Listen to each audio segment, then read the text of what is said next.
अस्सलाम वालेकुम। कैसे हैं आप सब? उम्मीद करती हूँ आप सब खैरियत से होंगे। मैं भी अल्हम्दुलिल्लाह बिल्कुल ठीक हूँ। अगर आप मेरे चैनल पर नए हैं और अभी तक इसको सब्सक्राइब नहीं किया तो प्लीज़ इसे सब्सक्राइब कीजिए। बेल आइकन का बटन दबाना बिल्कुल ना भूलिएगा, क्योंकि इसको दबाने से आपको मेरी हर नई आने वाली वीडियो सबसे पहले देखने को मिलेगी। वीडियोज़ अच्छी लगें आपको तो इन्हें लाइक कीजिए, फैमिली और फ्रेंड्स में शेयर कीजिए। आज जो रेसिपी मैं आपके साथ शेयर करने जा रही हूँ वो एक मज़ेदार सब्ज़ी की रेसिपी है। इसे कहते हैं बैंगन मसाला। ये बहुत ही कम मसालों के साथ बहुत ही लजीज तैयार होने वाली है इंशाअल्लाह ताला। रेसिपी कार्ड जो है वो मैंने डिस्क्रिप्शन बॉक्स में मेंशन किया हुआ है। ये सब कुछ आप लोग की सहूलत को देखते हुए किया है, ताकि अभी आप लोग मेरी रेसिपी के सारे स्टेप सही से फॉलो करें और जब वो बनाएं तो वो बेहतरीन बने। तो चलें बिस्मिल्लाहिर्रहमानिर्रहीम अपनी रेसिपी स्टार्ट करते हैं। सबसे पहले मैंने हाफ़ केजी बैंगन लिए थे और उनको मैंने बीच में से कट लगा लिया था। और उनको बीच में से कट लगाने के बाद मैंने 1/4 टीस्पून लिया था हल्दी का और 1/4 टीस्पून ही लिया था मैंने सॉल्ट का। और ये दोनों चीज़ें मिला के मैंने बैंगन में लगा लिया था और इसको 15 मिनट के लिए रख दिया था। 15 मिनट बाद हम इन बैंगनों को इसी तरह फ्राई करेंगे। तो चलें हम इनको फ्राई करते हैं। मैंने कढ़ाई में तेल डाल लिया है 1/2 कप। अब इसके अंदर मैं वो बैंगन डाल लूँगी और बैंगन को हमने उसकी सॉफ्टनेस तक आने तक, जब तक वो नरम ना पड़ जाए, उनको फ्राई करना है। और ये हमने फ्राई करना है तो उस वक्त हमने फ्लेम जो है वो मीडियम टू हाई रखना है। फ्लेम को बिल्कुल भी स्लो नहीं रखिएगा। ये बहुत जल्दी से फ्राई हो जाएंगे, बहुत जल्दी से जो है अपना वो चेंज कर लेंगे, सॉफ्टनेस की तरफ आ जाएंगे। ये देखिए आ गए, कितने ज़बरदस्त, बिल्कुल इसी तरह आने चाहिए। अब हम इन सारे बैंगनों को इस तेल में से निकाल लेंगे और उसी तेल में अब हम प्याज फ्राई करेंगे। मैंने प्याज ले लिए, डिस्क्रिप्शन बॉक्स में मैंने क्वांटिटी मेंशन की हुई है, तो आप लोग अभी आराम से रेसिपी को एंजॉय कीजिए। अब मैंने अदरक लहसुन डाल दिया है।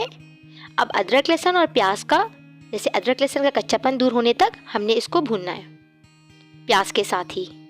प्याज को अगर हम अकेले करते तो वो ब्राउन की तरफ चली जाती, तो मुझे उसको ब्राउन नहीं करना था, तो इसलिए मैंने उसको अदरक लहसुन के साथ किया है। अब मैंने इसमें नमक डाल दिया, हल्दी डाल दी, धनिया पाउडर, लाल मिर्च पाउडर, गरम मसाला पाउडर, ये सारे मसाले डाल के मैं इसको अच्छे से भून लूँगी। हम थोड़ा सा पानी डालेंगे कि हमारे जो मसाले हैं वो लगे नहीं। और ज़ीरा भी मैंने हाथ से मसल के डाला था। आप लोग भी इसी तरह डालिएगा, उसकी खुशबू बहुत प्यारी आती है। पाउडर नहीं डालिएगा। अब मैंने पानी डाल लिया है ताकि मेरा मसाला लगे नहीं। 3 टेबल स्पून पानी डाला था मैंने, ज़्यादा नहीं। हमने मसालों का कच्चापन दूर होने तक जो है इसको भूनना है। अब देखिए हमारा मसाला अच्छे से भुन गया है। अब मैं इसमें टमाटर ऐड कर दूंगी। ये चॉप करके डाले हैं मैंने, आप रफली चॉप भी कर सकते हैं। अब इसको अच्छे से इस मसाले के साथ हम भून लेंगे, टमाटरों को भी। पानी मत डालिएगा, ये टमाटर अपने ही पानी में सॉफ्ट हो जाएंगे। अभी हम थोड़ी देर बाद इसमें पानी भी ऐड करेंगे, लेकिन अभी नहीं ऐड करना हमने पानी। अच्छे से इनको चमचा चलाते रहेंगे हम और टमाटर हमारे सॉफ्ट हो जाएंगे। अब मैं इसमें आलू डाल रही हूँ, ये ऑप्शनल है। मेरे बच्चों को आलू बहुत पसंद है, इसलिए मैंने आलू डाले हैं। क्योंकि आप लोग को पता है बच्चों को सब्जियाँ खिलाना कितना मुश्किल काम है, ये खाते नहीं है, इसलिए इसमें वेरिएशंस करनी पड़ती हैं। मेरे बच्चे बैंगन नहीं खाते तो इसलिए मैंने आलू डाल लिए थे कि वो एंजॉय कर लें। आप भी ये यूज़ कर सकते हैं अगर आपके बच्चे भी सब्जियाँ नहीं खाते तो। अब हमने आलूओं को भी अच्छे से भून लेना है मसाले के साथ, ताकि इसमें भी जायका आ जाए मसाले का। अब मैं इसमें पानी डाल रही हूँ। पानी डाल के मैं इसको कवर करके रख दूंगी आलू के गलने तक। अब देखिए हमारे आलू माशाल्लाह से गल चुके हैं। अब हमने इसी पोजीशन में, जब थोड़ा पानी रहना चाहिए हमारी ग्रेवी के लिए, हम इसमें बैंगन डाल देंगे, वो फ्राई किए हुए बैंगन जो मैंने भी फ्राई करे थे। अब इनको इस मसाले के साथ अच्छे से मिक्स कर देंगे।